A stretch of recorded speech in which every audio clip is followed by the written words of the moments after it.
Good evening, everyone. This is Anthony with Canadian Awareness Podcast. I welcome you all.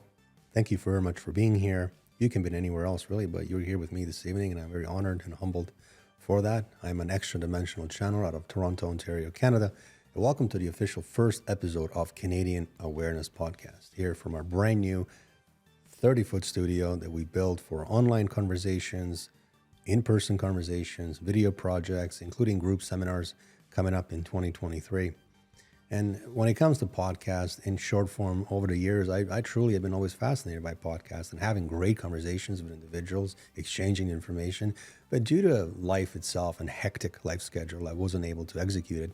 So I wanted to concentrate on the videos, which I'm known for, to talk about human incarnation topics, pyramid, crop circles, geoengineering, consciousness itself, but also galactic topics and interstellar topics, whether it is densities, dimensions, extraterrestrials, extra-dimensionals, interdimensionals, planetary systems, star systems, and species and races that come from their consciousness-assisted technologies, and much deeper subjects than that, including spy satellites and so forth. So now that the time is here, almost at the end of 2022, I have more time, I have more energy to be put towards things that are most exciting in this timeline. And creating a podcast certainly was one of those. So now that I'm here, I wish to welcome everyone to this first episode. I'm very excited to be here. I'm very excited to have you all here, of course.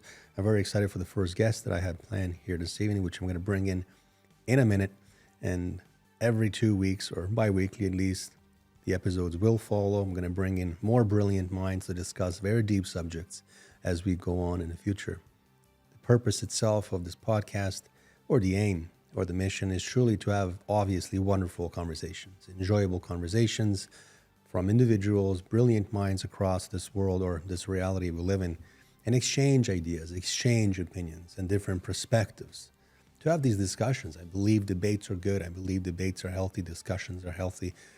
But I also wish to share authentic life struggles of their own and motivational stories from them I wish to hear, so that our guests of this podcast can hear. I wish to see what empowers them. Mental well-being and those topics, taking dominant and prideful actions in life. We're going to talk about this, understanding deeply technical aspects and energy mechanics of human emotions. And humans are filled with emotions. We're emotional creatures, but also interdimensional limitations. So I wish to take these discussions, which I believe will ultimately improve a human collective and open people's minds, and make people think, and make people question things, and question the standard society's narrative. And by this, they can find out the answers they were looking for, or that did not know they were looking for, uninstall standard human conditionings, programmings, help everyone work on their resistances and blacknesses, and face their resistances, and face their fears, ancestral fears included. I hope that the viewers will challenge their own belief systems, pushing their own limits to see how far they can go, while encouraging mental growth, while growing outward. My aim itself of starting this podcast in the first place was to truly bring in as many thought-provoking, daring, and even triggering conversations. Definitely triggering conversations. And I hope we get into a lot of those, but also forwarding my own knowledge over the years, and forwarding my own channeled messages from authentic, galactic, and cosmic locations, regions, entities, consciousnesses, collective of consciousnesses, so that these things can transform someone, hopefully, and empower humanity with each and every video, with each and every message, with each and every advice, with each and every conversation, even respectful debates on here.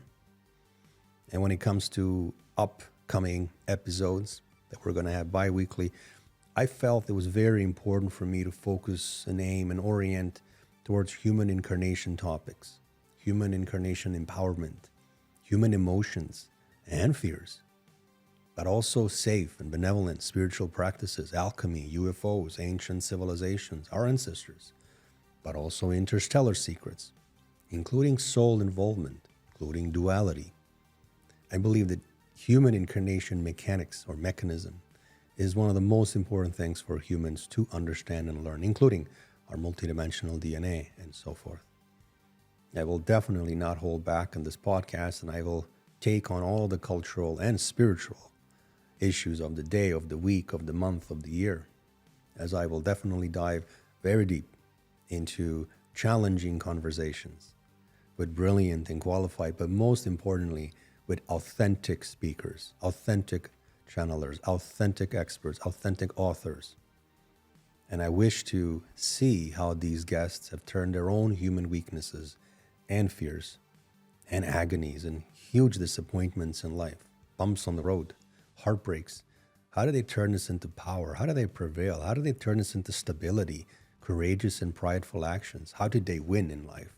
I know that many things in life cannot be simply explained by an internet search, by reading it somewhere, radio, social media, or from religion, or standard science, or scripted statements on the television, conditioning, propaganda, and so forth. Not even coincidence, not even luck, but definitely the real meaningful answers to these life-oriented questions or highly important questions, I firmly believe can only come from deep within, but also straight from the celestial places or cosmos itself or our own galactic family.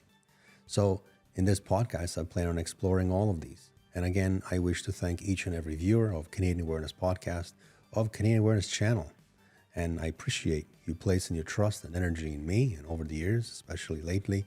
And I've always referred to my viewers as family, truly as galactic family, as human family, as internet family. I believe that we're all connected somehow. And in this incarnation, we bump into one another and so forth.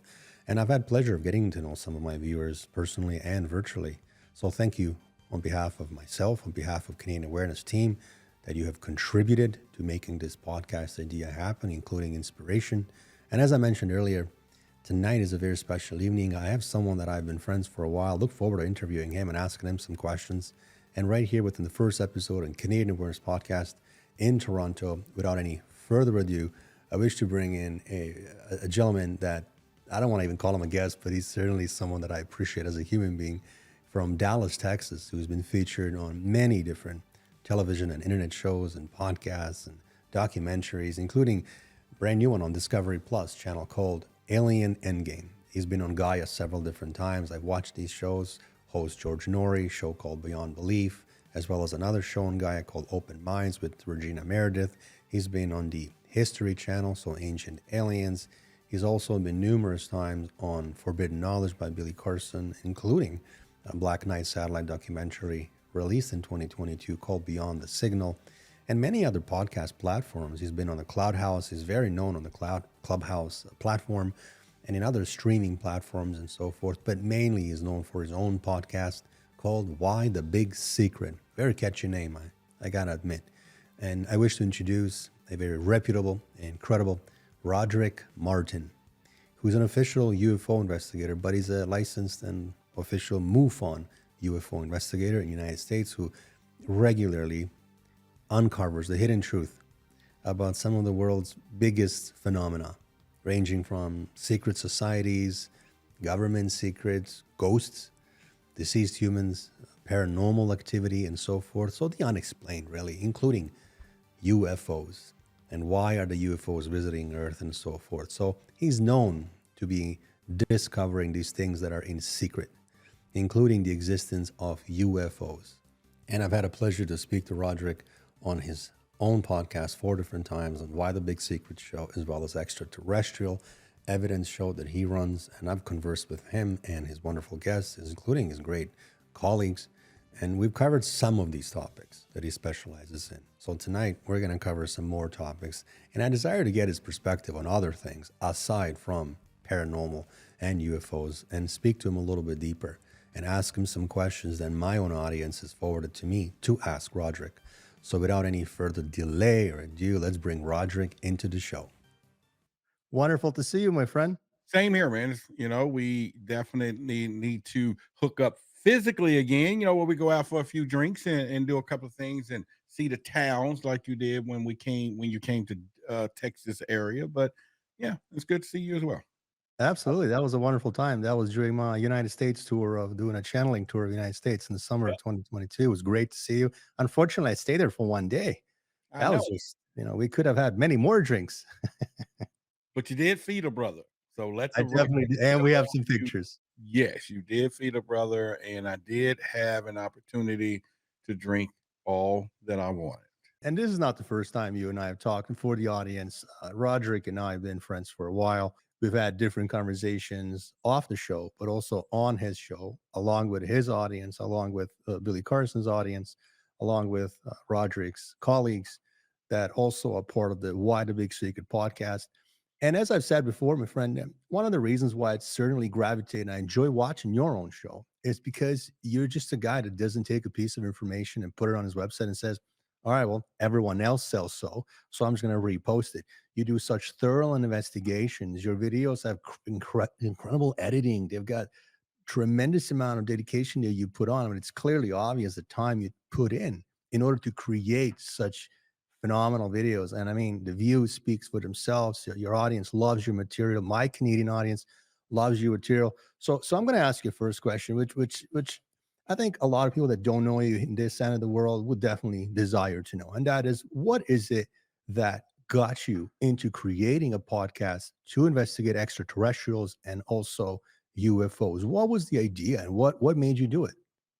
That's a great question, Anthony. And oftentimes we all tend to have a message that we want to get out to the community. And I say this to any audience that's listening, member that's listening right now.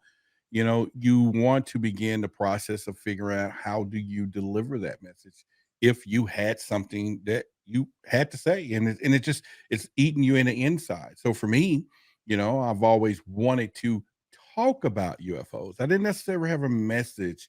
I just wanted to have a conversation with somebody, someone who would listen, and we can come back and forth. And so, with the intent of just having a few people listening, now it's thousands, and it's something that I now take very seriously.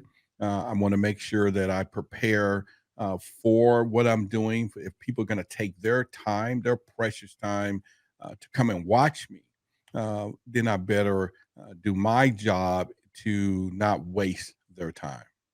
Well, you do phenomenal due diligence on all of your material. I've seen that personally many times. I've seen the reviews in the comments by your own viewers and many other viewers, subscribers and non-subscribers. So if there was one message that your podcast would represent, that your podcast which to put out there to sort of have a mission, what is the purpose? What's the mission of Why the Big Secret podcast? Not necessarily your own mindset, your own personal thoughts, your initiatives, your desires, but what's the mission of the podcast itself? Well, that is, you know, one of these things that took a lot of thought before I said, okay, I want to make sure I get the message or the mission, because those are two different things.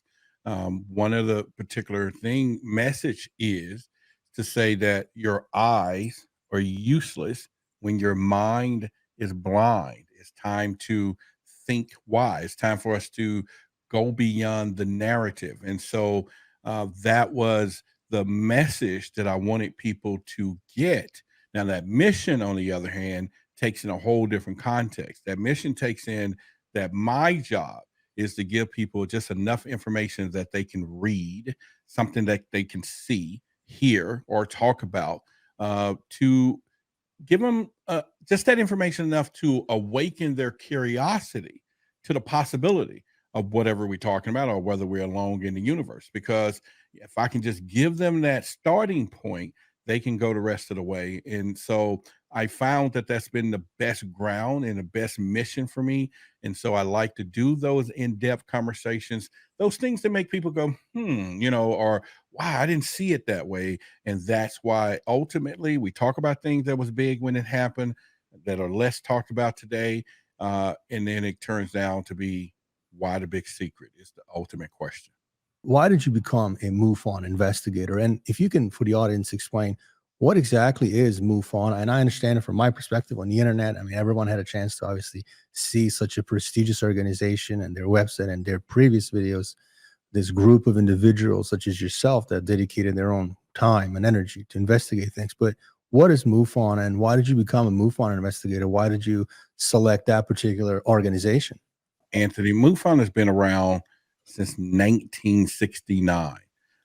They was formulated back then, and MUFON stands for the Mutual UFO Network. And they had this charter or the idea to begin to have a data collection um, area where people could put data and submit things about some of these unidentified flying objects. It grew immensely and quickly, not only from the United States throughout international. And then, with their system of dividing everything within the United States, within states, and then you have state directors, regional, then they created this flow, a framework of information and how it would go up and then come back down. So it would initially come through a grassroots effort from the community and people that will report those things.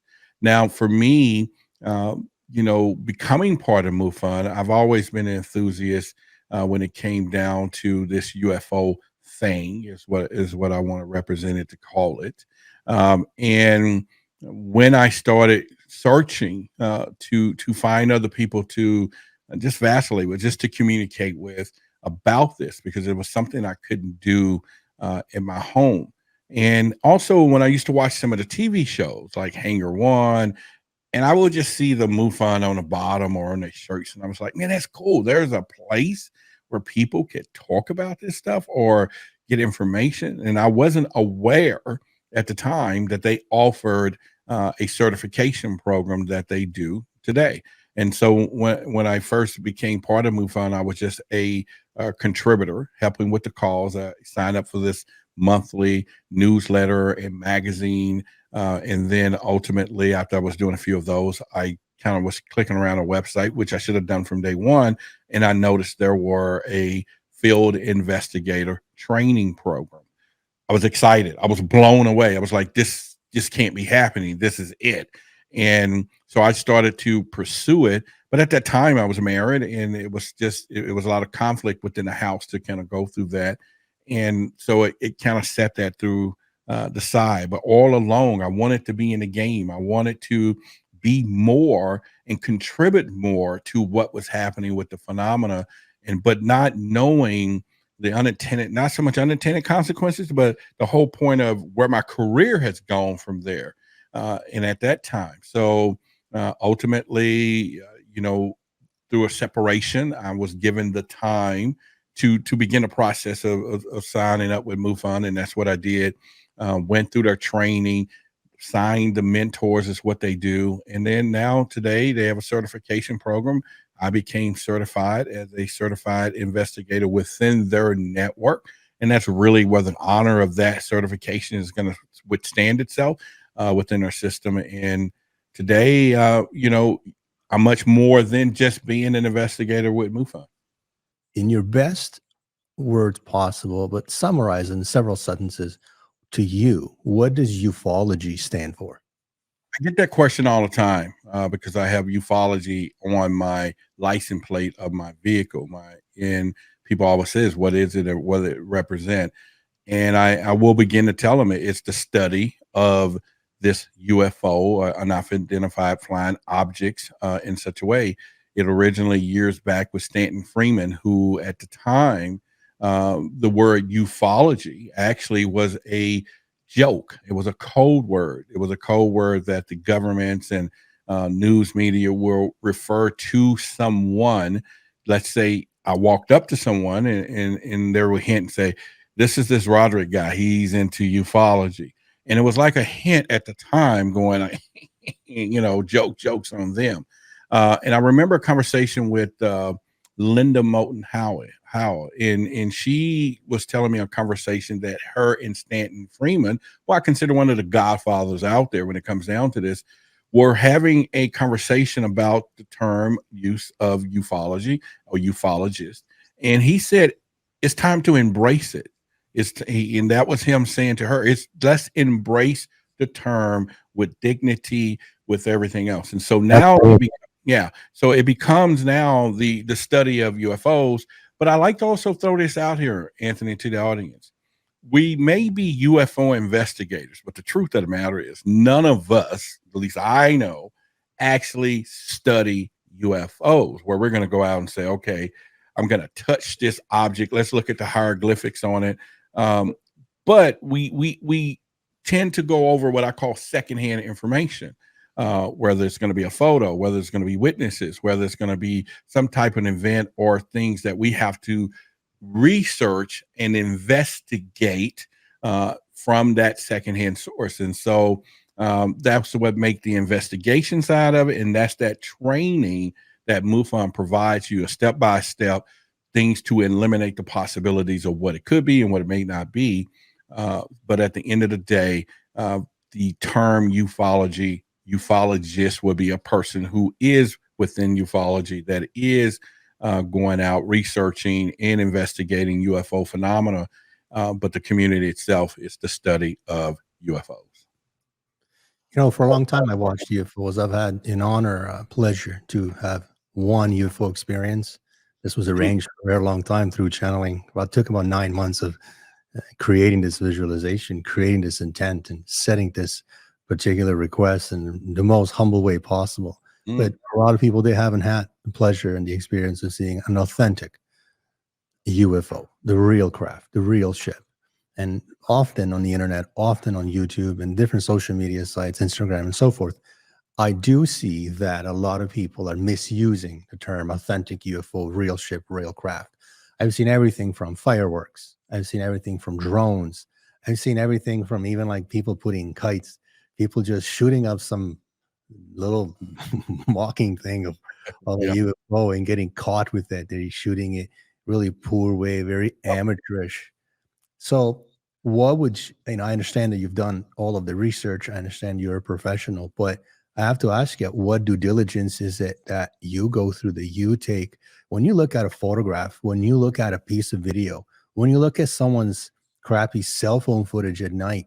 I mean, I've seen people record regular stars across Las Vegas on the way to the nightclub and say, yeah, UFOs are following me.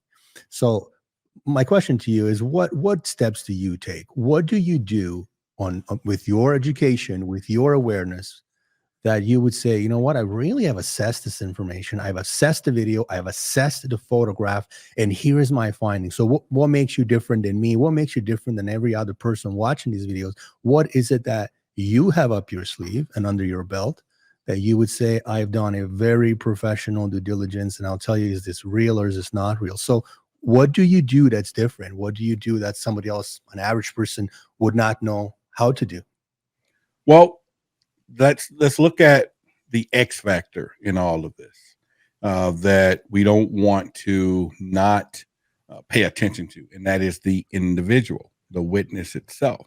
And oftentimes, and we need to really validate the witness. Now, I do that really well when I do these reports long before I get into analyzing photos and videos and everything else, because I live in a country here in the United States that, witnesses could get you locked up in prison for the rest of your life if they are credible, right? So that goes to the same thing here. You got a lot of people that submit things to you, but after you call the witness up, you talk to them, you ask them pertinent little questions, and it's not to ridicule them. It's again, you have to understand the witnesses, because with MUFON's system, unbeknownst to the person who turned it in, now we're going to work off the fact that I got assigned a case via MUFON.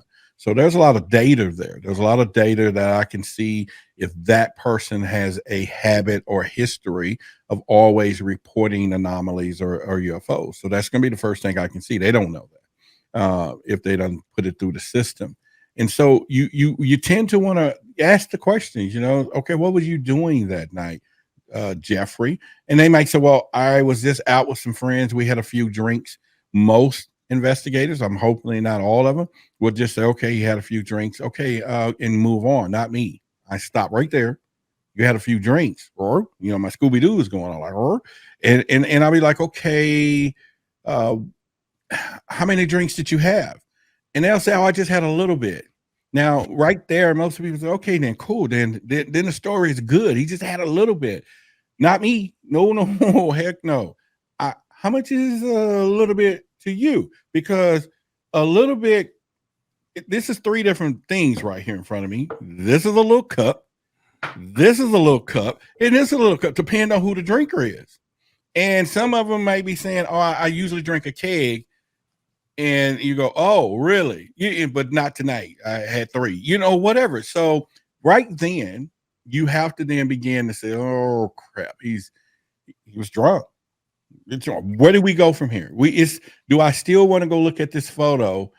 And it's not to anybody out there who's drunk at the time, but it does make a big difference if that pterodactyl was a chi-chi bird instead of a flying black, triangle, and it was just a crow. You get what I'm saying? So now you do take it to the next level, though. So now you done at least ascertain some information about this witness. Okay, they okay. Or, oh, wait a minute, this is a doctor. Which is not no more significant than an individual who worked at McDonald's. They both is important. They both truth are their truth. So then we'll go into now the forensic side of things. Okay, let's analyze the photo.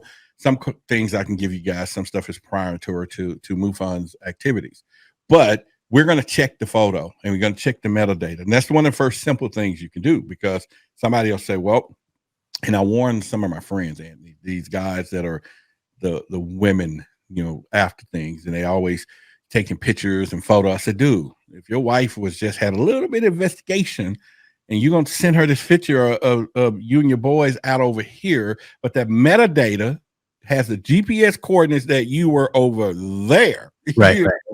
You're sugar honey, you're in trouble, so to speak, right? Yes. So that's the other thing, metadata. Then we're going to go check if you put in a report that you saw this thing and it was up there, and I'll test you. Was there any airplanes flying by? Yeah, there was it looks like there was an airline. Could you tell me what airlines it was? Oh, no, it's 30,000 square feet in the sky. Of course it was. And the UFO was up there right by it. Okay. So it's like, really, you saw this thing. Then I'll check what we call the weather. We have a system that we can go from back to years to every hour upon an hour and check weather instantly to that day and moment, where it was cloudy, fair, whatever it is. That's your next thing. So you're going to make sure that the clouds, or was it a fair weather? And now if I'm looking into the system and it says that day was very cloudy, but you saw a UFO, it was up there in the sky, flying by the airplanes going really fast. Okay. So now it's either credibility issues or there's a problem with this whole thing. So once you begin to start going through that, I haven't even got to the photo forensics and all that, because just the facts alone will tell me enough. Right.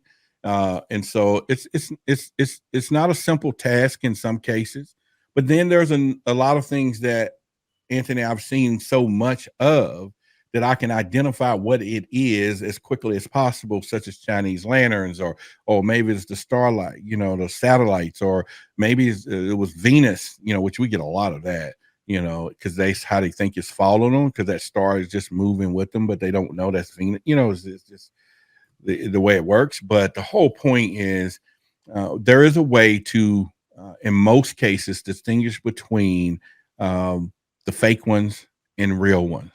And that is a process to go through. I appreciate you explaining that. Yeah, that definitely makes sense. So that is not everything you do. I understand that's just certain steps, certain That's small, level, maybe mid-range of steps, but I'm sure there's other rigorous ones. And, our channeling industry that I'm in, which I take tremendous pride in, it's kind of the same. We have a lot of different fraudulent channelers, and we have certain smaller amount of authentic channelers. And we also look at things such as energy exchange and many things. So I appreciate you explaining that for the audience. One of the things I want to talk to you about is your shows. So you've done so many different shows on so many different topics, and you use different platforms, your colleagues, your partners. I'm going to play a clip for the audience of mine of an introduction you made recently. I'd like to ask you, what would be the conclusion of this investigation, or what would be the conclusion of this particular UFO event that happened here on our planet, on Earth?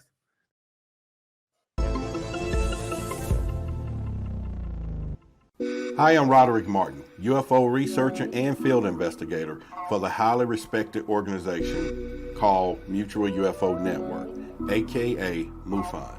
I'm going to break down some of the most important UFO and UAP stories and why they create more evidence that we are not alone. If the evidence is so clear, then why the big secret? We're going to answer that in this series. First, let's start with this famous one. There's a whole fleet of them. Look on the ASA. The UFO UAP encounter was a pleasant experience. However, according to the interview with Commander Fravor and Commander Dietrich, they witnessed something unsettling and unexplainable. I want to leave you with this. The eyes are useless when the mind is blind. Think why. What would be your perspective within that video, within those military videos, very limited amount, which have been disclosed, by the way, as you know? What are these things that the military are catching? Are these things real? Are they not real? Is this a psyop? Give us your take on it, Roderick. Well, for starters, let's just deal with the obvious. We're dealing with whatever this phenomena is first, going at incredible speeds, transmedium technology, meaning in most cases is coming from space, going through the air, and then able to go in water. And oftentimes instantaneously acceleration, like zipping. So all of these things should tell the human eye that this is not something standard that we will see around. And so let me cut through the chase when it comes down to, okay, Roderick, is it China? Is it some drones? Is it whatever? And I like to say this, and hopefully I don't offend anyone. But the United States military, for example, is a highly, what's the word I'm looking for? Lethal force of power. I mean, this military has some stuff, okay? And in some of these small countries, there's a lot of countries that don't like what this freedom thing in any country that has freedom, by the way, what they really truly stand for. So there's a lot of discontentment. There's a lot of hate in this. So let's think about this, and then go back through history and all the wars. The bomb dropped on Hiroshima, if I pronounced that right. Sure, Hiroshima, I like that. There you go. Hiroshima, Nagasaki. Hiroshima, Nagasaki. So if there was a payback scenario, what country, no matter who they are, it's some third world, have that type of technology that all they got to do is tie a weapon on it and change the course of the world instantaneously by the technology? So, they would do it. Why not? Every country, this is why our country exists in some cases. They're trying to keep the military tech to be on top of wherever they want to be when it comes down to military. So we have to, as people, eliminate that possibility of that. Now, I'm not saying that the Chinese may not have possible technology to have drones that can move pretty quickly, and we all probably do. But when it comes down to this phenomena and everything else, because there's nothing on the planet, if you see anything that's flying around in our skies today, it's going to use propulsion. And what that means is jet propulsion, using either some type of force, also some that uses some type of fire, heat, whatever it does to move. So let's just say this is flying around and it goes into the water. What happens to it instantly? It's not working. It doesn't work. Okay. And so we don't have anything that does that, not from this particular planet. So when you go back down to the Navy videos and what you saw in that particular clip you just showed, these are Navy footage that was released and is notoriously known as the Go Fast and the Tic Tac videos. Now, what was so strange about this, though, when you see these stories and you see Commander Fraser and all of them, and you hear the audio of that clip, look at that thing. Whoa, everybody's excited. Okay.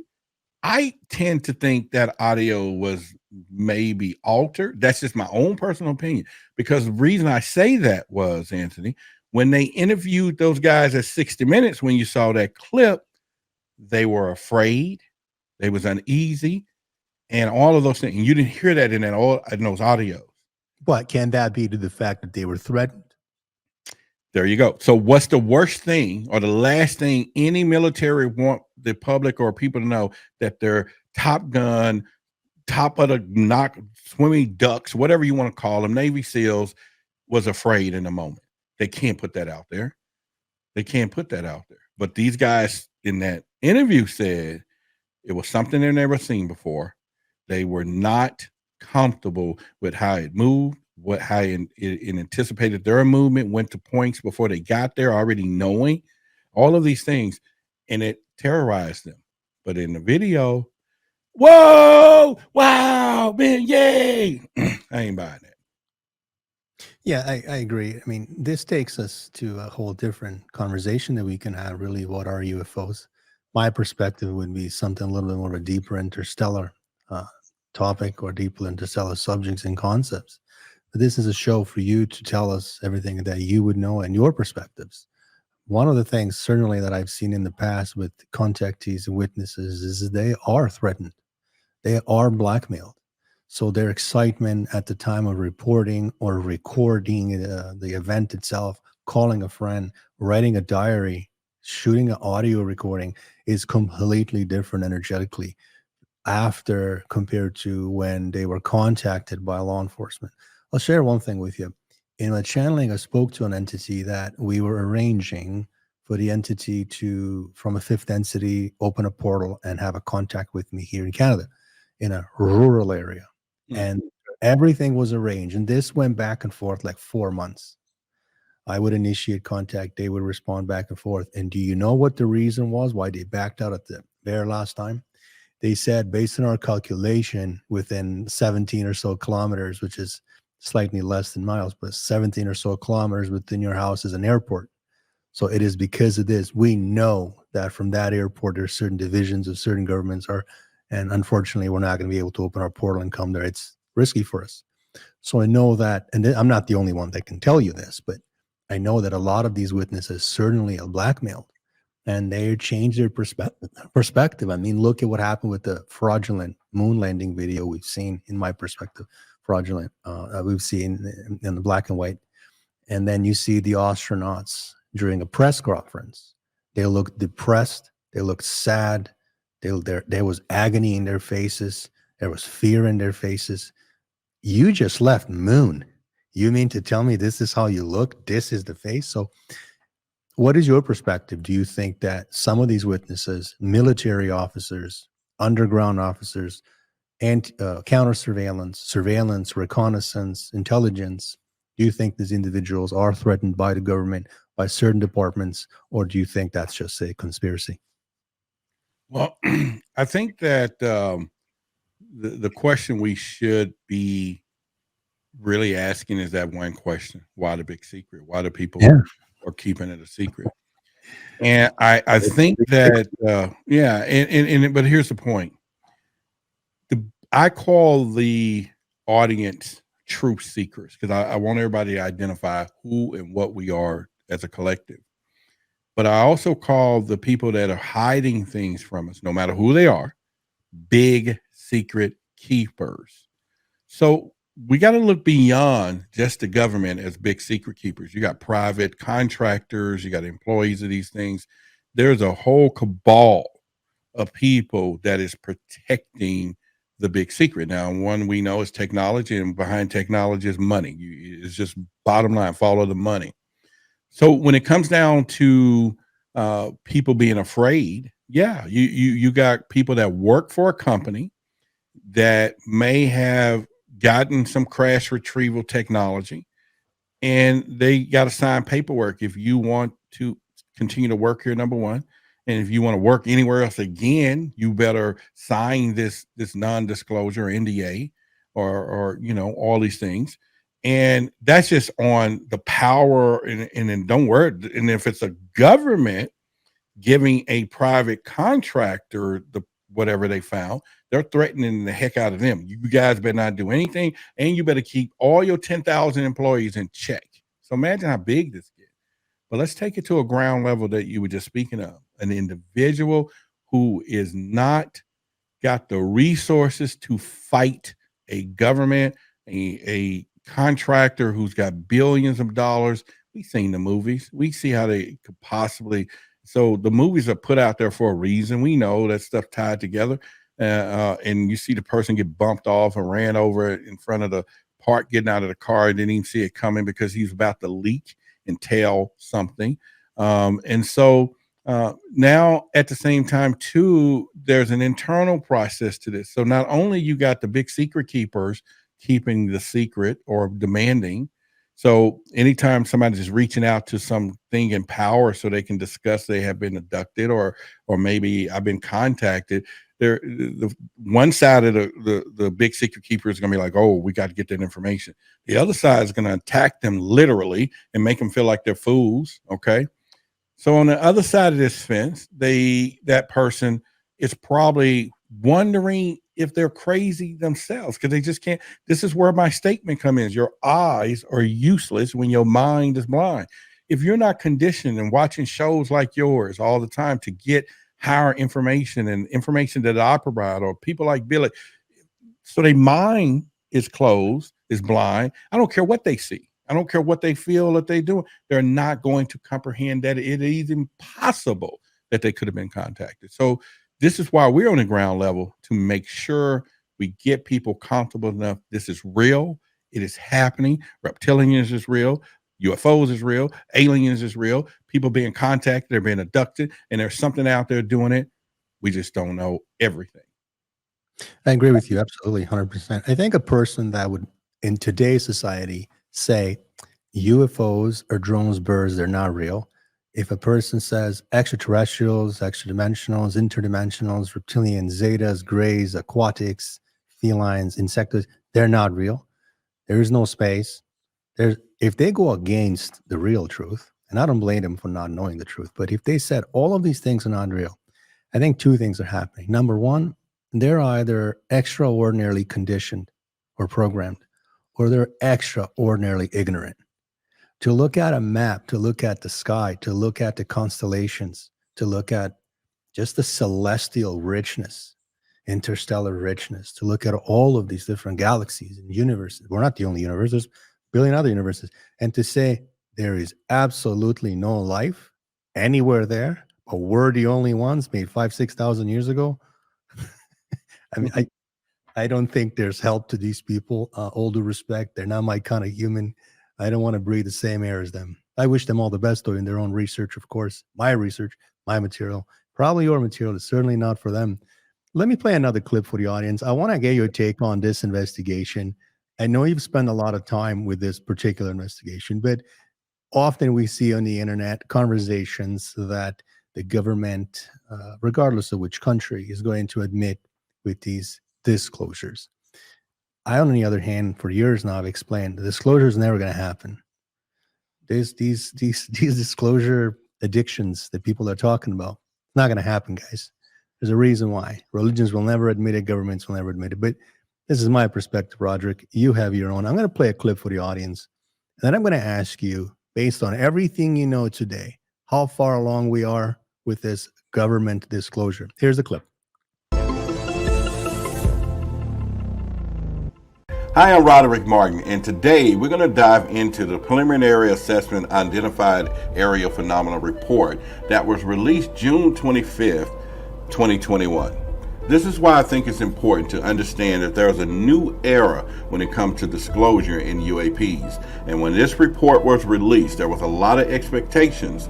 It was all summed up in what the government called an executive summary. Now, for us in ufology, again, we expected a lot more in this report, but it's a limited number of incidents that was reported, and they all boiled down to unusual flight patterns, which ultimately led to the conclusion that, yes, we have things flying around in our airspace, the government don't know what it is, and then at the end of the day, it's all about more money. We're going to touch on a couple of things that I think that should be highlighted for you to understand what the mainstream is trying to tell us about what's happening with UAPs. Tell me the Coles Notes version of it. Well, one of the things about it is, you know, we have two factions when it comes down to this UFO phenomenon. One, as you know, is a threat narrative side, and then we have our malevolent, not benevolent side. The people say, hey, they're here to help us. So when people start pushing this thing with the government, and then, and you also got to look at there's other elements involved. Back 60, 70 years ago, you had a whole different network of big secret keepers. Now in government, you got a lot of young folks within our age group, or a little younger. They're truth seekers and they're controlling the purse. And so there are now those group of people like Senator Gillibrand and a few others, they were pushing the narrative, hey, we need to know where this money is going and where it's going. And now on top of this, the frequency of these anomalies was happening at this time. And then you're talking in our airspace, nuclear weapons shut off, all these things. So this is starting to be not where it was in the 60s, where they can shut down the press flow of information. Now we got cell phones, we have all this. So this preliminary report all of a sudden became what we thought. And for me too, when I first got into it, I was like, the jig is up, man. Ain't gonna have nothing to do. They finna now and say UFOs real. What am I gonna do? Oh boy, was I wrong. They may have changed the rules. The game of disclosure ain't going nowhere. They just changed the rules and adapting to the rules. And we think we're getting something. We think we're going to get something. So that report, real quickly, and I'll land the plane on this one, was just the doorway to open up not only funding that we're seeing today, so many avenues, because something is obviously out there, and they do have to condition the public for. But then I also can't hide trillions of dollars going up in space every day with no reason. And so therefore, to do that, we have to have a common enemy. We have to have a systematic approach to get the people to get behind the mission.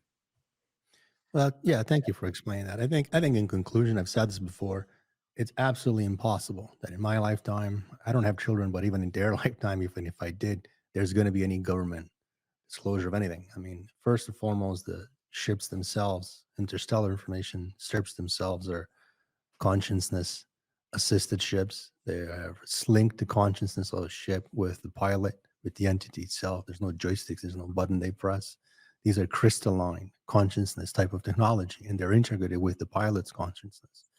These are seamless ships, some mechanical, but mainly they're seamless. Some are as big as your entire state. So right. It would be absolutely impossible for the government, for any government, to admit that these things exist, because this would raise questions instantly. Wait a minute, how long did you know? How long has this been known? Not only that, it would destroy all the religions immediately. Our entire educational system would have to be rewritten. Fake news TV would have nothing to brag about, nothing to brainwash humans about, not to condition humans about. I mean, this would change everything. Imagine if a ship size of state shows up and lingers around Dallas. I mean, this would create tremendous amount of fear and panic, and we know that humans already have that part of their everyday system. So Right. It's never going to happen. It's never going to happen. And I don't know, and I say this not mocking anybody, but I do not know why humans are so addicted to these concepts. Just like a lot of people in the spiritual community are addicted to these external saviors coming to earth to save humans. It's not going to happen. So it is unfortunate that's the way it's going. I mean, I had the pleasure, as I said, to one time see a real ship at a very close distance and have a telepathic communication with this pilot. It was a single female from Sirius B, a vertical ship. And to me, I think that experience was enough. I don't need to see 2, 3, 5, 10 more ships. It's just one. I know now for a fact that I saw a real craft, telepathic communication. So everyone has these UFO experience. Some remember, some don't remember, but I think it really humbles you, you know. It tells you, hey, listen, this is a part of some civilization you know nothing about. Look at it. Don't take pictures. Look at it, absorb it, utilize it, enjoy it, create a wonderful memory, almost like a bookmark, you know, within your own mind, within your own consciousness. And speaking of seeing ships, quick question for you. I understand you've mentioned that you've had experiences seeing crafts. Tell us one experience that was the most memorable, that you would say it's the most real, most unique, most authentic, that really had an impact on your life. Well, let me set the record straight. I only saw one, and that was when I was 12 years old. And I live in the Dallas-Fort Worth area, and it was at a time that it was right when the night skies was getting dark. You know how the sun is just about gone, but you kind of got that halo. It's getting dark, and I live in a neighborhood that, for starters, we had that time you had street corners, real ones, and everybody hung out and stuff. But then my mom would flick the porch light, so that you have to stay in vicinity to see the porch light. So that meant come home, time to come in the house. So I'm walking back to the house, and just when I just kind of looked up, and there it was. It was a white kind of a object. It wasn't making any noise. It was, and right behind it was two jets, falling behind it. And I thought it was strange. I didn't know how significant the moment was, okay, as I do know what it was today. But it was strange. It was something I knew, wait a minute, that's just not right. What was that? And I wasn't really totally, uh, you know, really familiarized with the term UFO, except for I've just heard it, some flying object or whatever, and you just left it at that. So over the months and years went by, it just was seared in my brain. It wasn't a conversation that I would have normally, because where I grew up, Anthony, even a bully, the street bully, had he sat on a corner the next day and looked at all of us and said, I saw a UFO last night, his street credit was gone. Is it? He's done. This dude is crazy. He can't Right. take my candy money anymore. Right. So that's just, so I'm not saying anything. But then the years went by. You got Close Encounters of the Third Kind, all these movies, E.T. Phone Home, when that was big when I was young. And now you're like, whoa, this is the thing. So I've always had the interest. I've always read the little stuff, the magazines at the stores, and you see all of the comic books and all of these things, UFO this, UFO that, and alien this.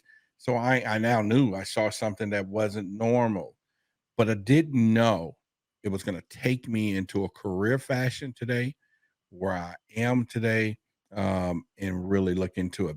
And I also want to bring back a point of something you just said about disclosure, just kind of wrap that back around real quick. We tend to, like you said, we're not going to hear disclosure, but yet we're going to get disclosure. But the way this works is compartmentalized, right? It's like, I'm going to tell you what you tell me that you think you know. It's no different than a court system. A lawyer, provide the evidence for whatever. So behind me, I got these little folders, and I'll use that for example. There's a MUFON, there's a Navy, there's CIA, and in there is information. But if somebody comes here and say, I want disclosure, I know in that MUFON book there was a case in Texas, and here's what we know. Okay, so now you want disclosures there, but I ain't finna admit to you, oh no, you should look into the Navy book. Oh, that's some sugar honey iced tea in that one. Oh yeah, I'm gonna open the Area 51 down the hall so y'all can see this missile thing that we got off a ship. No, we'll never know none of that stuff. And disclosure is not what we want. And we better be careful with what we're asking for, especially when it comes to aviation disclosure. I don't think people would be ready. No, There's they're no not. way. They There's can't handle the absolutely truth. no way. This is the reason why humans or humanity is stuck in third density. I'm not talking about how spiritual you are. I'm not talking about how enlightened you think you are. How many times you meditate. It's not what I'm talking about. I mean, we have a third density vision. We can't even see into fourth density. If we did, we'd see races all around us who live on Earth, including elementals. We would see ships. I talked to an entity, a couple different entities about UFOs. And one of the things that they told me was, and I mentioned this in my videos before, I said that human governments have approximately 2,000 to 2,500 years. That's years worth of gifted technology, not reverse engineered. No, gifted technology. One of the two governments that have the most amount of technology is Russia and United States. The most amount, hands down. And to have approximately, the United States government has probably 75 to 80 years or so. That's the number given to me, but 75 to 80 years worth of reverse engineer technology. Mm-hmm. I spoke to another being, and I'll leave you with some information for your own knowledge to absorb if you wish, to take if you wish. If not, it's fine. But one of the Know entities that I'm open. one of the entities that has human hybrid DNA of reptilian in nature stated that of all of the ships in the past 12 years, so it's 12 years from this year, as I talked to him very recently, about 4 months ago, telepathically, and he said that approximately they were only something in the vicinity of 1,450 to 1,500 authentic, actual ships that were of what we would call of extraterrestrial, extra-dimensional nature. So I Mm. followed up a question and I said, well, how many of them were non-extraterrestrial, reversed engineered by governments? And he said approximately 17,000. Oh, So if we look at math and we look at statistics and we look at sightings and we look at people's stories, we're seeing a lot of these ships that are in a lower orbit.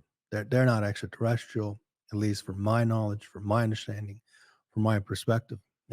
I asked another entity, and you are familiar with hybridization programs, Roderick. I know you've done many shows on this, and we've had these conversations before. The Yael, Sasani, these races, fourth density races, so humanoid zeta races, they have a lot of ships because they're very close to us. It's just one density above us. And I know that they appear a lot within their ships. I mean, Lights of the Phoenix, that was those guys. And the triangular ships, 3 lights, so one underneath each peak. And the entity said a lot of the ships are by the hybrid races because this is their business. They are right here. They hang out here to do trading here. They have, bases in the oceans, they have bases in the mountains. So if I was to ask you for a statistic or approximate statistic based on your own opinion, but of all of the sightings that come in that people report, they say, I saw a UFO. I read a statistic once, there's over 2 million sightings worldwide annually. Is there a number that you would be aware of, either for the United States or for North America or for Europe or for the world that we're living, this reality, this realm we live in?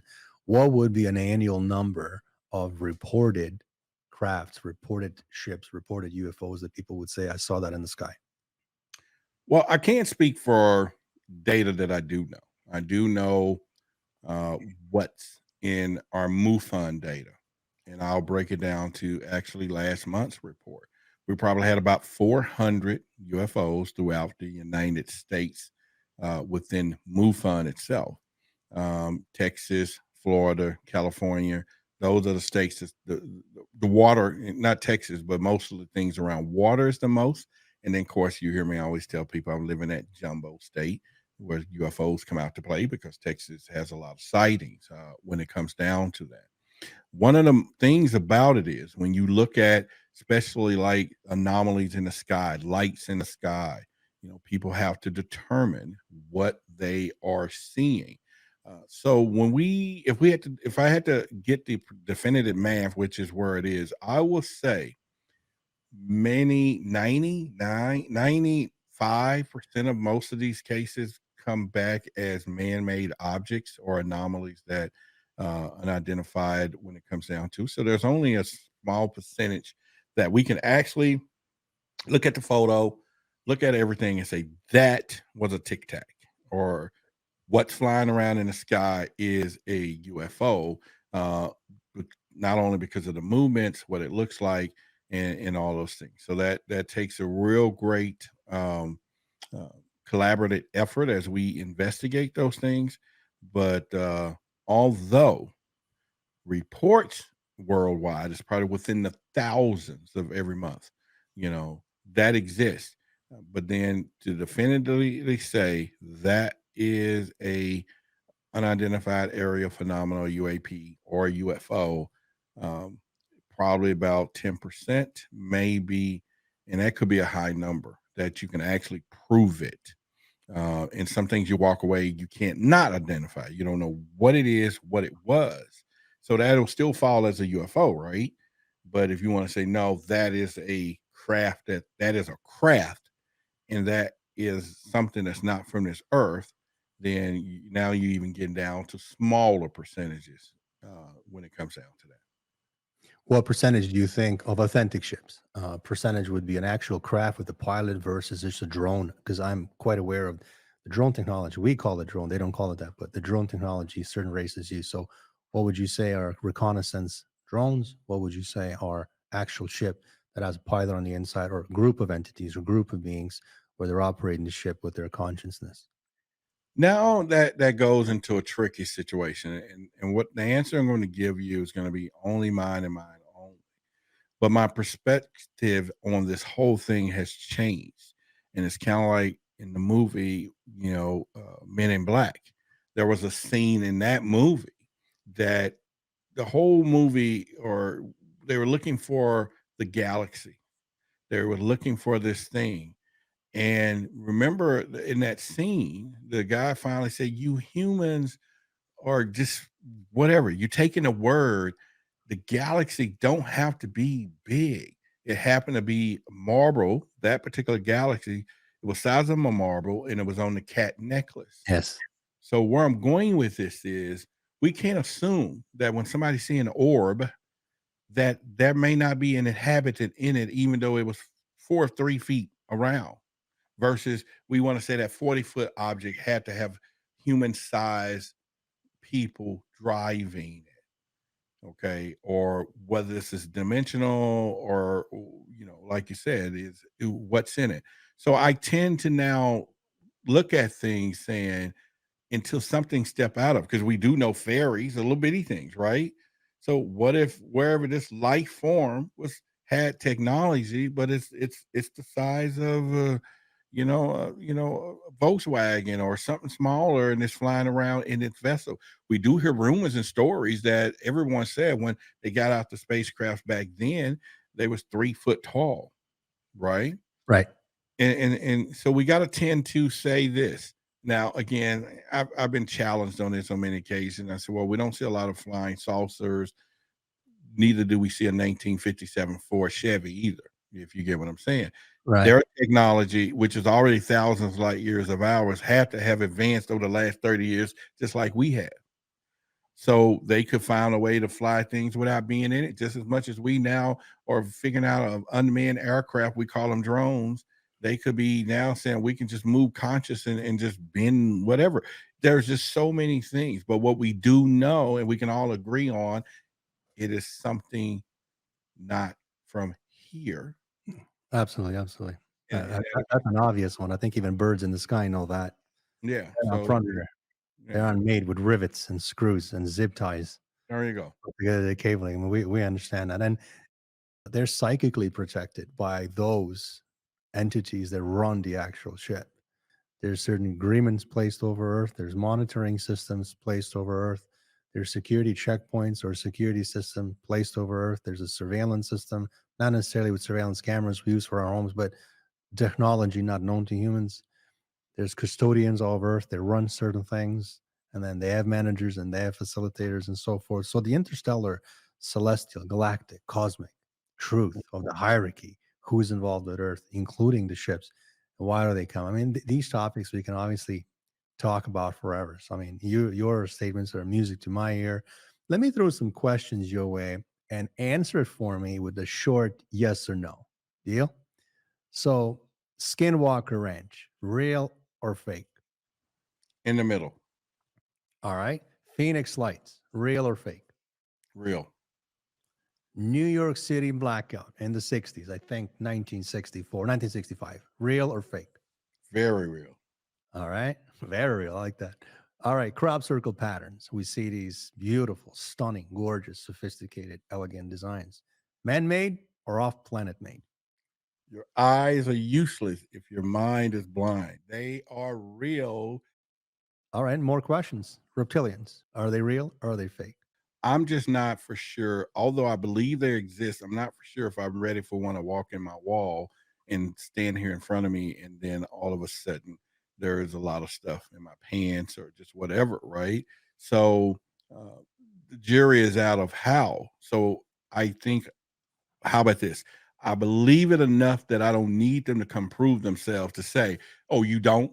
You want to see? Here I am. Mofo. You know what I'm saying? You'd be like, "Oh crap." So yes, I believe the stories. I believe that they exist. I believe that they are controlling a few things, if not a lot of things. And I am curious to someday say, okay, uh, have that visual contact, but through you, I'm able to have the contact and understand what's happening. Yes, no, of course. I've already provided you some information in the past, Yeah, and oh, and yeah, and, you did. and you touched on the things in relation to fear. I mean, two types of fear we have with extraterrestrials, obviously, and I'm sure same would apply with UFOs if one landed in your backyard and some beings came out. But the human fear can be eliminated and removed. In fact, if you go to a new website we launched for the podcast, CanadianAwareness.ca, you'll be able to see a variety of different courses that I personally teach. And one of them is removal of fear. And, I've always found fear to be second biggest human emotion when it Right, comes to right. power and intensity. Love is number one. But I think finding the balance in both is really the key to evolve, not just constantly following the love, love, love, light, unicorn, and rainbow and hugging trees, but it's also facing those limits that we think. I mean, do you know your own limits? Do you have a limit? And emotional limit, psychic limit, mental limit. But I think one of the limits that we certainly should push is encountering an extraterrestrial, extra dimensional that doesn't look like us. Whether Mm, it's got tail or not, that's besides the point. yep. I appreciate your open mind, and I know you always have been open minded with conversations. Hence, I mean, you've invited me to your show three times now to participate, and I appreciate that. The second portion, I think, too, that humans face when it comes to fear is ancestral fear, which is a different conversation, of course, with epigenetic studies, so DNA, because it's within our DNA. But I do hope that you meet one and at a safe distance, maybe during daytime, so that you're able to see that they're not that scary when they walk through a wall. And yes, they do. They open portals. It's light blue in color, and they open a portal and say telepathically, "Here we are, Roderick. Now you believe in us?" And then Yeah, they walk yeah, right yeah. They'd past. be like, and I'll be like, and I'll be like, Well, he's gonna say to you probably, "You teach UFOs. Let us show you what a ship is." then I'm down with the program. I, I don't blame you. I would Oh, absolutely yeah, do the same thing too. I'm down But with the you can program. always pull one of these. So let me surprise you. You want to make you giggle and laugh? Watch this. Oh, why the big secret? I would look at that extraterrestrial and say, "Do you have one of these?" And he probably would say no, and I would gift them one, right? But yes, I want to thank your Or, colleagues. or you would tell them that you know where they can get one, and then they'll come through the walls and I say, know a guy where I they need, can get I one. need my hat. He has a They secret. may want the red one that's behind me, dude. No, I like this one. I appreciate you sending that over. Your gear is good, very high quality hats. I appreciate that. Absolutely.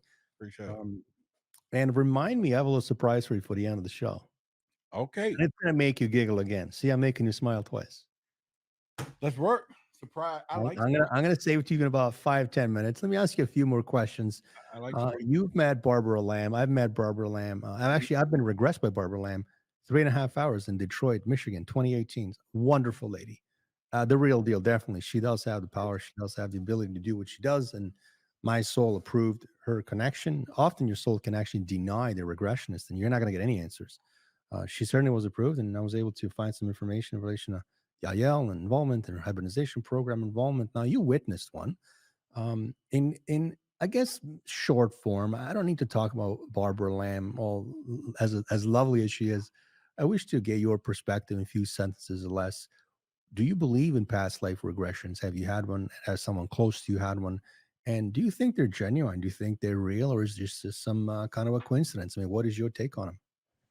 I think they're real. And I've witnessed one firsthand. In fact, Barbara Lamb and I did one, and where I witnessed it via the regression through Zoom. And we had a young lady, part of our organization, that we did it, and it was phenomenal. It really was. It was so dramatic, and dramatic in such a way, emotionally, and the power of it, the realism for me, witnessing the regression and her going through it.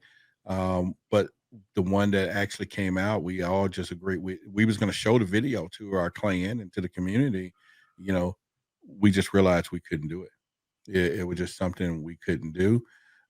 It was too much. It would have been really drama on the people and certain race of people had this came out, but it was an emotional thing. Yeah, I remember I've had many over the years. At one point I remember being addicted to it. I was really concentrating on my past lives. I wish I didn't. I should have been concentrating on my growth, my growing outward. But at the time I did, and I witnessed so many different past lives, so many different military war type of deaths. And you're right. It brought up so much trauma, and it brought up this ancestral trauma because we carry fear, we carry these deaths, we carry this agony within our DNA. And I'm kind of glad that I did. I'm very, very sort of, I can say I've learned from it.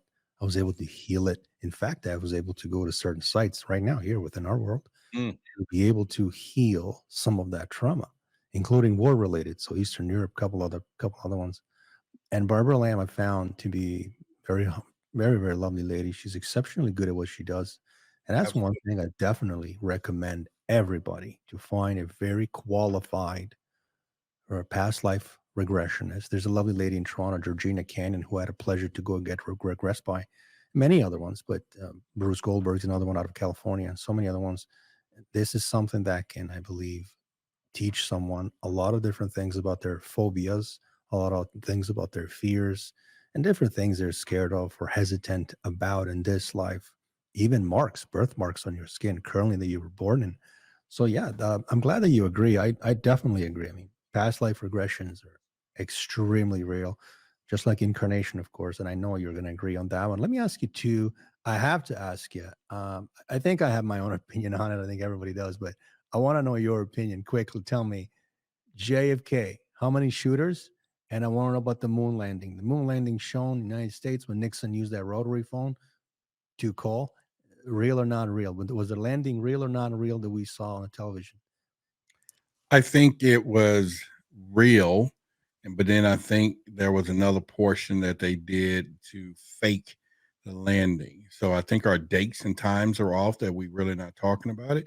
So the one that we actually saw was not the real deal, but there was one involved, because there is an inherent reason why we don't go back to the moon, because we were told not to come back. JFK? JFK, there's a lot of rumors behind his conspiracy of, we do know the shooter that actually did the shooting, tag for it, did not do it. But then there's a UFO connection to JFK assassination. There was a moment that weeks prior, that he was supposed to go and have the secret release, and there were some things. So there's a lot of moving parts with JFK, but one thing we do know, somebody shot him in broad daylight. That's unfortunate. He was one of my favorite presidents, a true patriot, that is. Wonderful, wonderful. Man, I had a chance to visit that site, and I definitely do believe that there were more than one shooter, and the man arrested has absolutely nothing to deal with it. So when you say more than one shooter, I think it was one shooter, but it wasn't that guy. Okay. Right. That's Yeah. exactly what I meant. The guy arrested had absolutely nothing to do with all them shots pumped Not at into the all. president. Yeah, but it's unfortunate, but hopefully a president of that caliber we see in the future or come back. But let me ask you this question. And I used to be religious. I come from a Christian upbringing. Many people do. And I know that with your audience, many are Christians. And you've even interviewed certain pastors, one who I had a pleasure of speaking with just last week. Mhm. And I'm going to ask you a question in relation to the Bible. I know that I've studied the Bible, not religiously reading it because I'm such a fanatic, but I looked at all the mistranslations, and I know there's tremendous amount of mistranslations, just pure misinformation. And I also know that UFOs or crafts or ships are mentioned in the Bible numerous times. I mean, literally, they're mentioned in almost every ancient civilization. Mhm. Every ancient civilization will talk to you about things they saw in the sky, gods in the sky, fire in the sky, all these kind of things. Right. Billy Carson did a phenomenal presentation several different times on mistranslations in the Bible. And I think the number is at about 11,000. But one of the things that is not mistranslated is what the ancient people back then saw in the sky. You've done a couple of videos on this. You've done some conversations. So, for my audience here in Canada, tell us, what do you think the ancient people were describing? Was this just a falling star? Was this an actual ship? But approximately, how many times are they mentioning these ships in the Bible? And also, too, second part of the question, right before we end our show, I'd like to know your opinion. With all of these man-made controlling religions, why are they all hiding the existence of UFOs, the existence of extraterrestrials, the existence of giants, the existence of other realms, other dimensions? I mean, we've seen numerous books being taken out of the Bible, so Book of Enoch, we've seen Book of Mary, and so forth. But what's your opinion? So, UFO mentioning in the Bible, being mentioned in the Bible, but also to what is the issue with religions lying so much in relation to what is our ancient history? Who created us? Who brought us here? Who visited here? So, UFOs, ETs. I'll leave you with this. Please tell us your thoughts on it.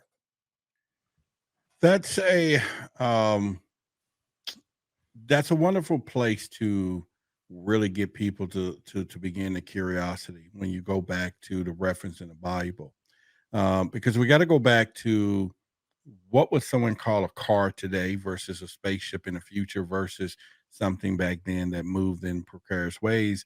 And I think a lot of people miss the interpretation. They think maybe back then an airplane was called an airplane, but we do know the references chariots is what most that the Bible is really trying to get into.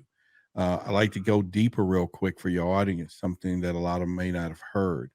There's a lot of people that have heard the song in our community, a slave song called Sweet Swing Low, Swing Chariot, coming to take me home.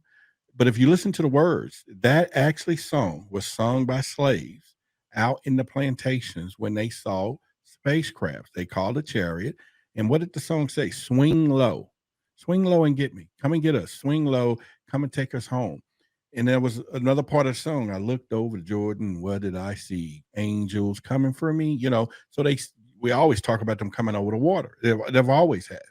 So when we look back to the Bible text of all of this, then we have to then start looking at how many times chariots and all these phenomena names that at the time doesn't relate to what we could call something today, and knowing, but the descriptions, fiery stuff in the sky, all of these things let us know it was something, could have been ancient astronauts, something with propulsion at the time. All of these things let us know this is beyond the story that we've been told. So to kind of sum it up a little bit, and I could go into a whole nother direction because this is big. That question was loaded, by the way. And so I think that when it comes down to the religious side of it, and how we interpret it, everybody's going to have their cultural lens on it. But we got to go back to the time that what a bird was called then versus what we call a bird. I'm just using for a nominous example here. But at the end of the day, there have always been reminiscences in the Bible. There's always been the fact that there are some godlike things happening. Now, we do know the primitive person, if any of us went back in time, carried our iPhones and showed it to a primitive tribe, they're going to bow down as though we gods because they've never seen a technology. So could we have traveled back in time ourselves? Could we? So what they call a god may not been a real god. It was just a ancient traveler.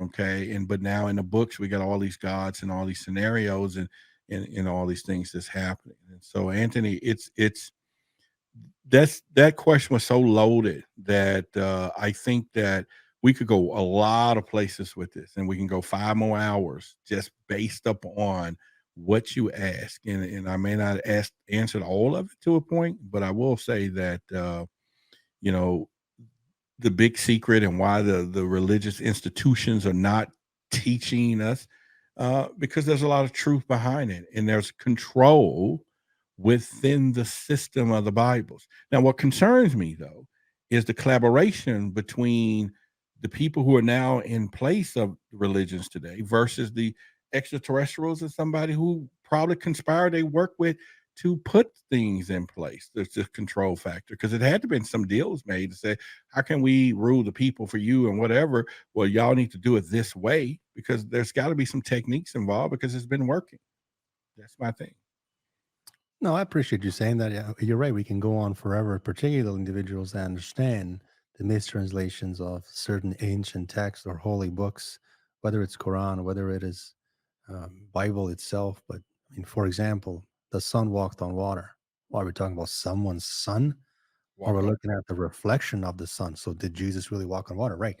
But to stay away from boring conversations such as religion, let me ask you this: if you had an elevator type of moment with a CEO of some company to get a contract, elevator speech, give me an elevator speech, 20 seconds long, as you go from the ground level to, let's say, the 10th floor of that CEO's office.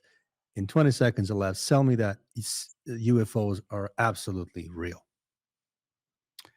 I will quickly in the elevator look at this guy and say, "Hey man, what do you think about aliens and UFOs?"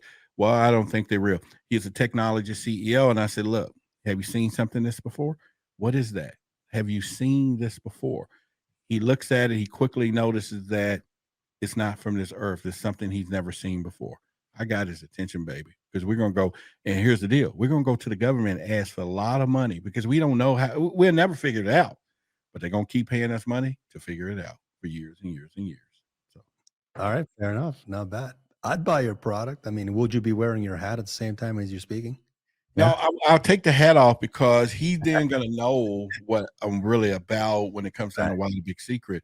But I'll probably just, just be pointing, talking to him like this, and just have his mind focus on the big secret. And real quickly before we go, this is something I've been studying. You can help me with this. We'll have this conversation. I start thinking about, how they say these aliens and extraterrestrials speak telepathically to people, right? Their lips Correct. are never moving. I was looking in the mirror. I was talking to myself and my lips wasn't moving. I can actually hear my voice. Right. Okay. So I got to thinking, maybe the people who hear voices are operating on a whole nother frequency because they can actually hear other voices. I just hadn't got there yet, but I'm good enough that I can hear my voice. I can look at this in don't move my lips and I'll say Canadian awareness and I'm going to actually hear it. Right. And Well, you so know what? I'm talking. I know a channeler here in Canada. Pretty funny guy that can Mhm. teach you a course on channeling. Maybe we can increase the percentages of those telepathy. Well, I'm down with the program because I was going to ask you about it, but if you're going to send me somewhere else, which I know you're not, then let's do it. I need you to teach me. I'd give you my best knowledge. Absolutely. And we'll start from the bottom too. Integration of soul layers I'm and so so forth. Yes. But you're right. Extraterrestrials do not speak. In all of the encounters I've ever had in dream state, astral state, fourth density, fifth density, physical state, I've never ever seen a single entity open their mouth ever. And when it comes to channeling, so in this third density awakened state, when it comes to channeling, the way that's working, really, it's just energy. It's manipulation energy, moving energy around. The extraterrestrial, truly, their consciousness, they don't speak French, German, Italian, English, it's not like that. They take energy and they inject it, they shoot it into a human, and they pick and choose which words they wish to use. And wow. often when you speak to a channeler, the channeler may pause or stop as the entity is speaking because the entity does not have the ideal choice of words to answer your question. Mm, So okay, they'll makes say, sense. "Oh, one moment. Let me pick a proper word in this human's mind, in this vessel's mind." And then so it's truly just energy moving. They push energy around, energy gets translated, pushed out of my physical mouth, and that my mouth would state whatever statement that they wish to say. But yes, you're absolutely right. All right. Now let me ask you this. I have Canadian people asking me, they're like, dude, how's that guy do so many shows? You have so many different followers, you have so many different people that truly see you as family. Mhm. Just like I do, I always grade my own viewers. I don't call them followers. I mean, it's insulting. I call them viewers. This is my family. I Mhm. mess with my people. Say, how's your health? How you doing? How's your sister? How's your job? And we know each other. I've Right, never right, met them, but we know each. And this is how I see my viewers. I see them as family, truly, and they probably see me as family. right, right. And I know how much trust your viewers have in you. So aside from you interviewing other guests coming up, aside from you doing investigations, can you share some without telling us too many of your secrets, but what's in store for you in 2023? What kind of events you're working on? What kind of big projects, shows, traveling? What you working on that you're willing to share, that some that, here Canadian audience can certainly look forward to, but also too, perhaps that can kind of cross into my past, and maybe we can co-create on some great business ideas that'll benefit the humanity, that'll benefit our views, and that'll benefit the general public. What do you got going on for 2023, brother?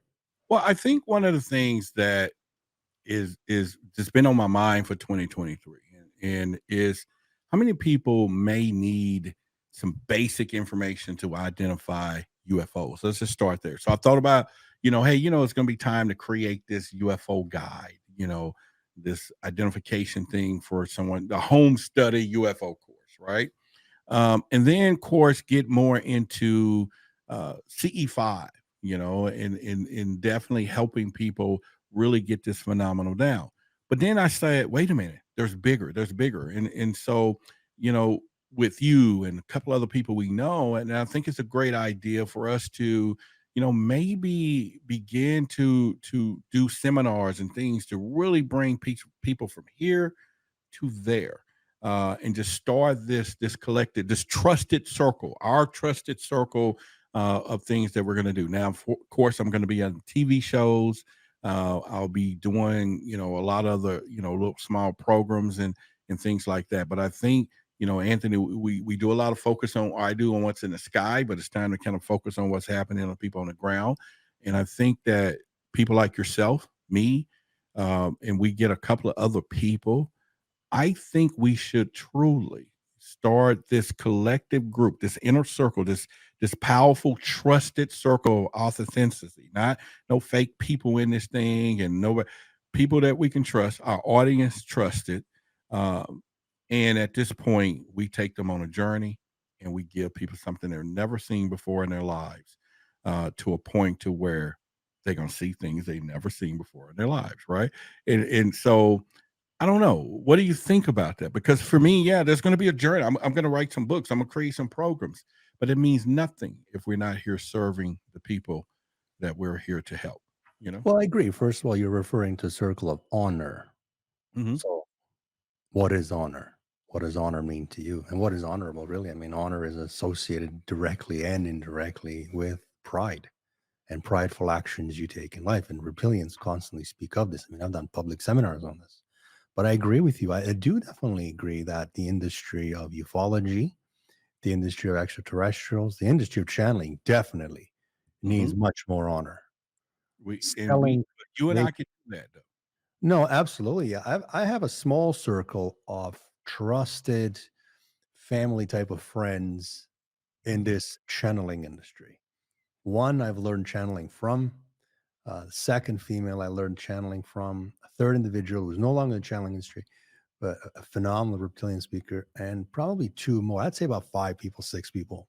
And there's probably 3 really good individuals that I would put a checking account on a line that are in the ancient civilization business. Dr. Semir Osmanagic is one of them, the founder of the Bosnian pyramid, and so forth. I mean, Billy Carson's another, Graham Hancock, Eric von Daniken, and others, Robert Schoch. And I think if not necessarily a syndicate, but really a collective of brave souls, honorable humans that do not have a single ounce of a desire to fraud someone, sell them some BS story, sell them some 5D ascension enlightenment next week. All you got to do is pay for my seminar, Yeah. We need to stay away from those amateurish propagandas and nonsense that's out there. But I do agree with you. I think the industry needs that often in expos and trade shows. And I've had a pleasure of going many different expos and many different trade shows. And you see a thirst of this individual that traveled, let's say, across the United States, across Canada, across the world, to truly get authentic piece of information. And you know why I say that? And I say that because this is something I've personally experienced. You and I physically met first time when I was on my United States tour. I did 12 cities. I just got back less than a week. So at the end of October, I did European tour, United Emirates tour, and a Russian tour from Moscow to Dubai to Istanbul, Budapest, Germany, Croatia, Bosnia. And it's on my social media. And if there's one common element I've heard from the clients that I met, individuals that I traveled to see, is that they're willing to travel anywhere and pay the price for authentic piece of information. Yes. Well, like you have a great colleague, Billy Carson, and I looked up to him for years because he's a phenomenal speaker when it comes to ancient civilizations, but also the Anunnakis. And how many today speakers, amateurs, punks, and clowns, cowards, really, that are spreading his information out of his book, that are calling themselves the Enki experts and so forth. So I think, yeah, in all, if there was a group of individuals, maybe one or two from the professional channeling industry, professional ancient civilization industry, if that's what we want to call it, UFO investigators, and so forth, then yeah, that would be a great collective to be part of. And that would be, I think, a seminar or a workshop or a weekend retreat that I believe people that are desiring the real information, true information, would certainly come and see. And this would nothing to be in relation to let's create an export for the money. But I think we would be exercising our own, I guess, free will to teach someone that we know. So forwarding it forward so that we as a race can benefit. We Yep. as humans can benefit, so that if I have a piece of information to give you and you have a piece of information to teach me, such as the slavery comment tonight and that song, I mean, I never knew that. And a lot of things about UFOs I learned from you.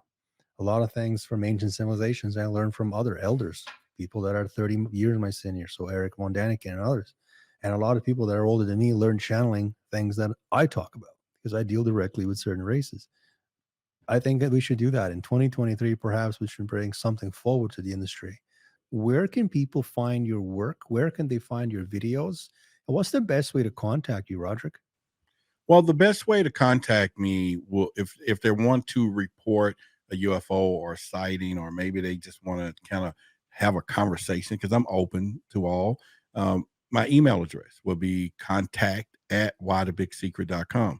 There is a whythebigsecret.com website. It's up now. I'm turning it into like a online magazine. So there is a contact page there if you want to submit real detailed information there. And then, of course, you got my social media. You got right here on the screen.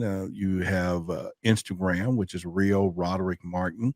You have Twitter, Roderick Martin. But the best way would probably be subscribing to that YouTube channel. All right, truth seekers. I'm here with Canadian Awareness, my man Anthony, and we just had a hell of a show for you. But you can find me. I'm located in the Jumbo State, and that's where those UFOs come out to play. It's a Texas thing. But I'm on YouTube, right? Yeah, Why the Big Secret. I'm on Twitter.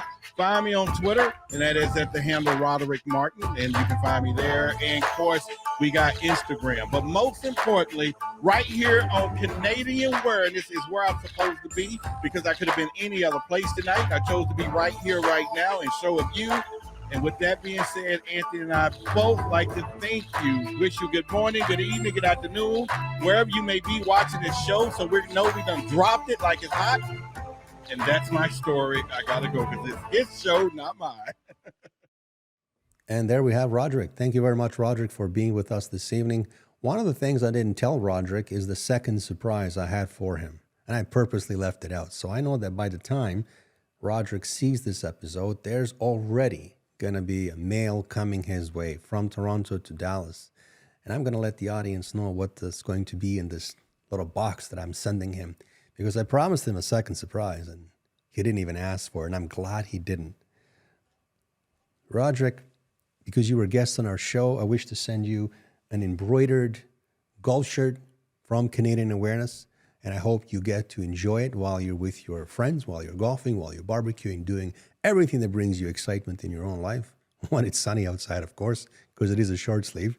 And I appreciate you sending your gear our way here, and we'll wear it with proudness, of course. I hope you wear ours with proudness. And thank you again, Roderick, for being with us this evening. Thank you to all the viewers, of course, my dear internet family, my Canadian Awareness family, for being here tonight. You could have been anywhere else. You're with us this night, this evening. Today, November 1st, 2022, marks a special day for me, at least, the kickoff launch of Canadian Awareness Podcast. I'm not sure where this adventure is going to take me, but I hope that it takes me into some excitements. In life, we have a very, very short incarnation, exceptionally short incarnation, so it must be filled with tremendous amount of excitements and lack of fear, of course. A lot of different adventures, and I'm a firm believer in that. So with that, I'll leave you this evening, and I wish to send you a personal appreciation. I send you my respect to all of you that are placing your trust, placing your energy, and trusting what I have to say, and also enjoying this podcast. Thank you again, and I'll see you again in the next episode of Canadian Awareness Podcast.